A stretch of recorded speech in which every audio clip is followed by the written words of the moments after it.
Hi, everybody. This is David Nevins for Citybiz List. Welcome to our program today. And we have a special guest joining us, a friend of a number of years. Please welcome Marc Terrill of the Associated. Marc is the president of the Associated for short, otherwise known as the Associated Jewish Federation of Baltimore. Marc, welcome to our program. Thank you, David. Glad to be here. So, Marc, many of our viewers have a long and proud and rich history and a lot of knowledge of the Associated, and many don't. So for the benefit, I guess I'll say, of both, share with us the role of the Associated, the mission of the Associated, and what you're up to this year. First of all, thanks again for the opportunity to be here. I would say that the Associated, that what our mission is to make the lives of individuals, families, neighborhoods, communities, and the Baltimore region better tomorrow because of what we intentionally and collectively did today. And I know that might come across as kind of like sloganeering, but in effect, that's what we do. We have a network of agencies. We're an umbrella organization. We have 18 local agencies that are associated agencies, names that are probably very familiar to you, like the Jewish Community Center or Jewish Community Services or the Baltimore Jewish Council. And literally from pre-birth to death and dying, we have a full range of services that are provided through this network in collaboration and in coordination. So we're looking to lift everybody up and be a supportive network for all in the Baltimore region. And Marc, you've been doing this for a while, maybe not you personally, although you've been doing it for a while too, but the Associated, correct me if I'm wrong, I think last year celebrated its 100th birthday of performing these kinds of activities. The phrase that man plans and God laughs. Well, we had a whole range of programs that were really casting light on the storied history of the associated system and the contributions of the Baltimore Jewish community in the city and in the region. However, this uninvited guest came called COVID that impinged on all our plans, and suddenly different events that we had planned and celebrations and museum exhibits and television spots, et cetera, went by the wayside because, as we discussed as a management team and with our leadership, that there are times for celebration, and right now is not one of those. So we put all those plans on hold, and we got to the work at hand in supporting those who needed our help during the pandemic. You know, Marc, it strikes me that is probably will go down in the books as a pretty wise decision. You can always have events and commemorations and celebrations and the like, but you had really, let's hope, one chance to help your constituents survive through the pandemic. So maybe you could share with us a little bit about that. How has the pandemic, for the last year and a half or so, affected the services that the Associated has so long provided? Good question. I again, through our 18 agencies, we cover things like health and fitness and job placement and support for people who are dealing with the struggles and ravages of addiction or mental health. Everything we were doing, David, was ramped up to a whole new level during the pandemic. We saw more people seeking out mental health counseling, more people seeking out the need for financial assistance, given loss of job, given a myriad of issues that were really collateral damage from the pandemic. So we experienced extraordinary numbers in provision of service. The way that we provided those services changed because we had to pivot, as the overused term in this time, but it was pivoting to provision of those services virtually. So how do you give thousands of sessions for mental health counseling with therapists who are not proximate to their patients? You just make it work. And that's what we did. And we continue to do, because even though we have a vaccine, these variants continue to wreak havoc, and we're continuing to provide those services. So again, we saw in the past a need for job placement. We saw in the past domestic violence. We saw in the past combating isolation and helping the elderly age in place. But nothing at this level, nothing at this level. This was unprecedented territory. And we had to develop strategic alliances with partners in the healthcare arena, in the transportation arena, in order to work as a community to get through this. It's so good to hear, Marc. So impressive. Though your name is the Associated Jewish Federation of Baltimore, I believe I'm not wrong in saying you're equally proud of your work and your activities in the non-Jewish community, particularly in Baltimore City. Can you just share with us some examples of how the Associated Jewish Federation of Baltimore is helping build up and support the citizens of Baltimore City? The same way we do with the Jewish community. They're not mutually exclusive. We're here for working in unison with our agencies and with other agencies and services, including government, throughout the region in order to lift people up. So unfortunately, at this particular time, the pandemic was one thing, and then we had unrest, civil unrest, and a lot of hate speech, racism, anti-Semitism. We developed a whole cadre of allies that we would speak up against racism, anti-Semitism, homophobia, all the isms, in order to make sure that we were living our values, that every human being matters. Every human being needs to be supported. And our agencies were there, again, in unprecedented ways to lift people up.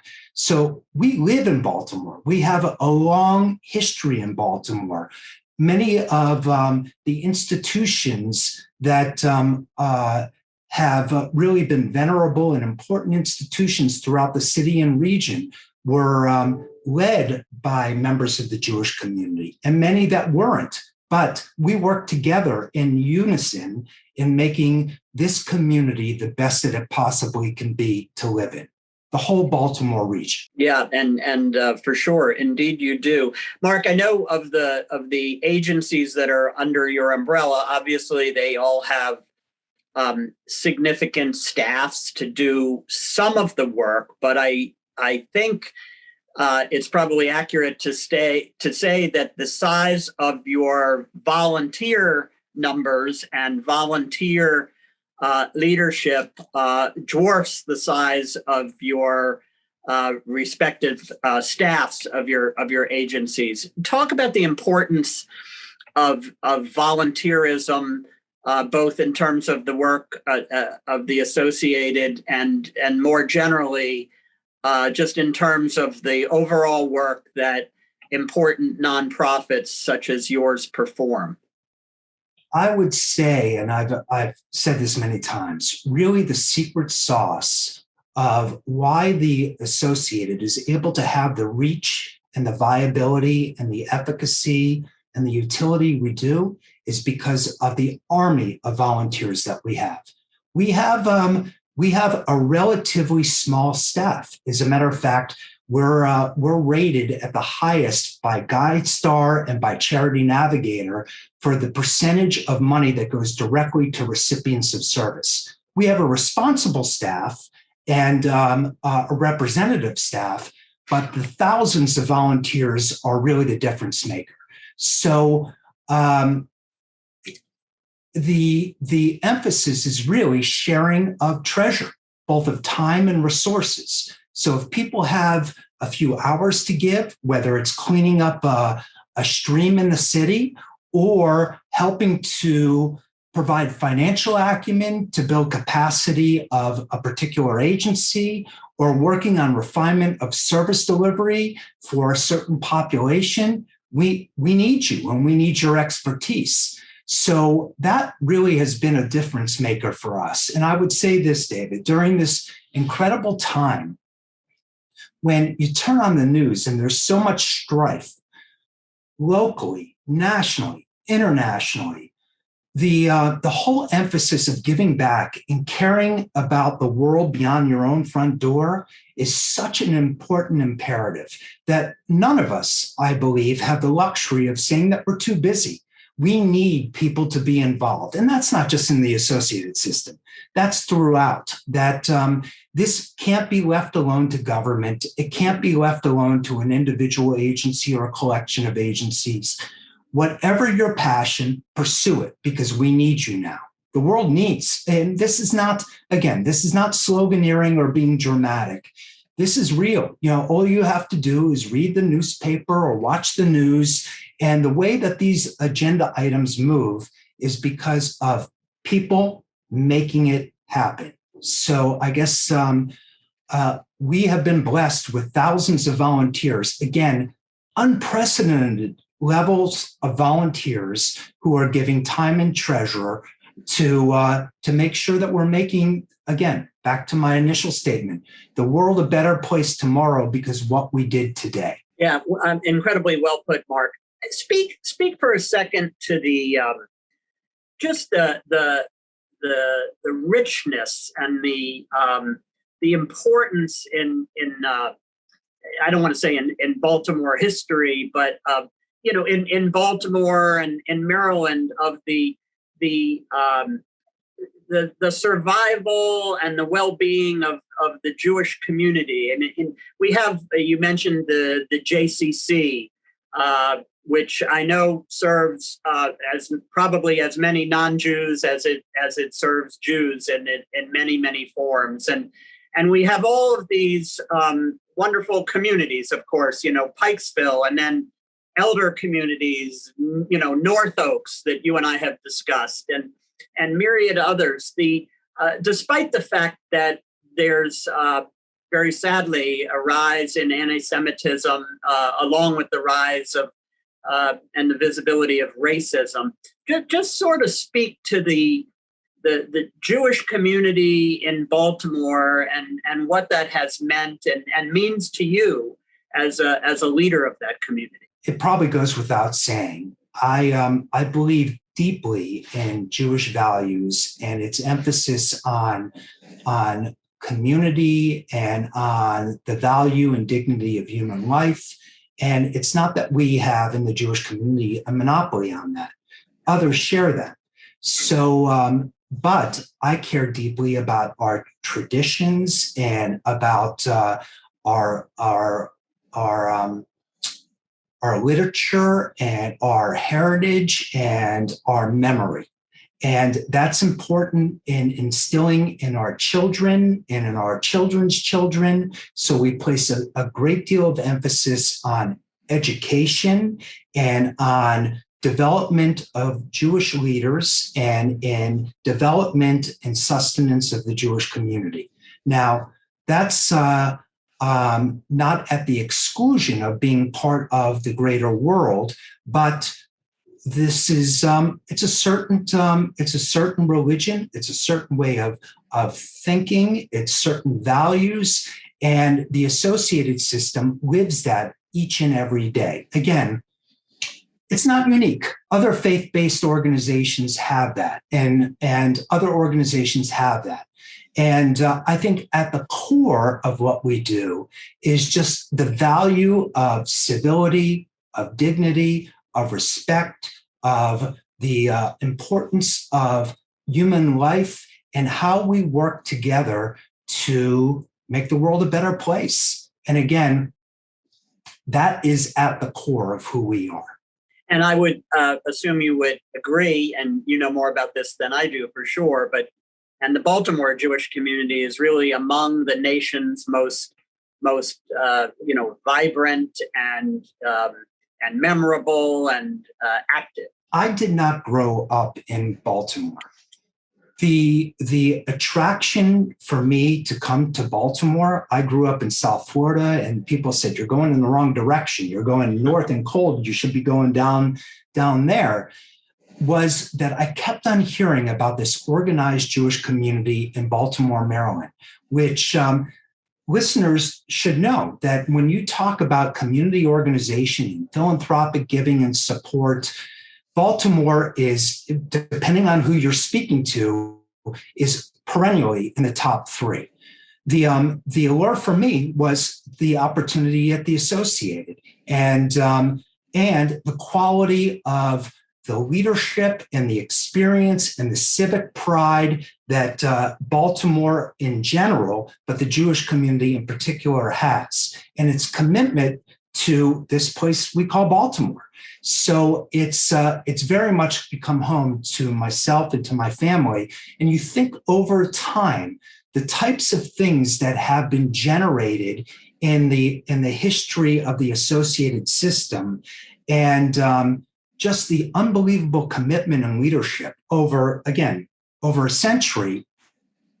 It's just a privilege to be a part of this. And we have a relatively small community, but we punch above our weight. We're not communities like Miami or New York or LA that have hundreds of thousands of people. We're 90,000 Jewish souls in this area, but we try to have an impact that outstrips our numbers, and working with people, with partners and organizations that share our values. And there are plenty of them, and plenty of organizations that we're blessed that it would be ill-advised for me to name all the Baltimore partnerships we have, because at the risk of leaving somebody out, but we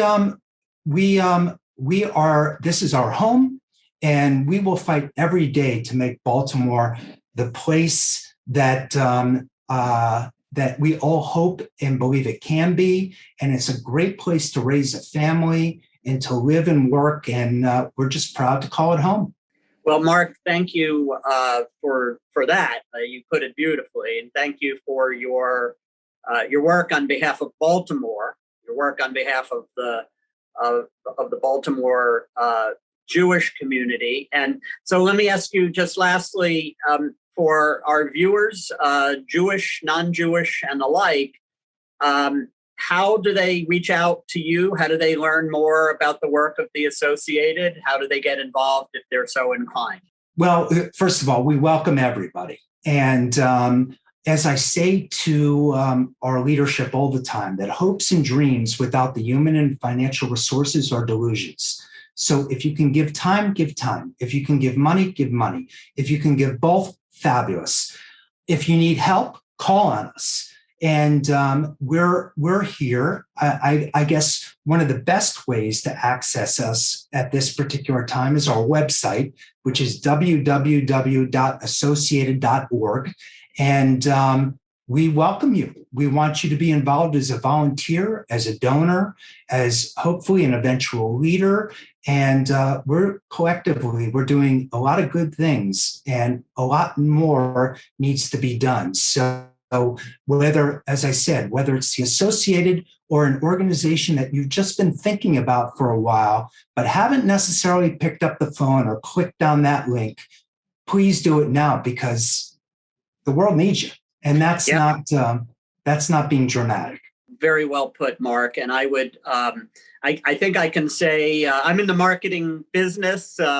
We do marketing, we do PR, we do events. But I would say that your legacy upon celebrating 100 years will not be the missed parties and galas and events. It will be the incredibly important work that you and your colleagues did during this, hopefully, once a century pandemic that we're currently going through. Yeah, and I'm glad you said that, because there is not just an army of volunteers, but these professionals who have been throughout our agencies navigating home, their individual pressures, taking care of parents, schooling their children, whatever it might be, and being the practitioners that we need them to be for the community has really been awe-inspiring. So I thank you for the opportunity to talk to you a little bit about it. Thank you again, Marc. Our guest has been Marc Terrill, the president of the Associated Jewish Federation of Baltimore. If you'd like to help them, give them a call. And if you need help, give them a call. This is David Nevins for Citybiz List. Thank you so much for watching.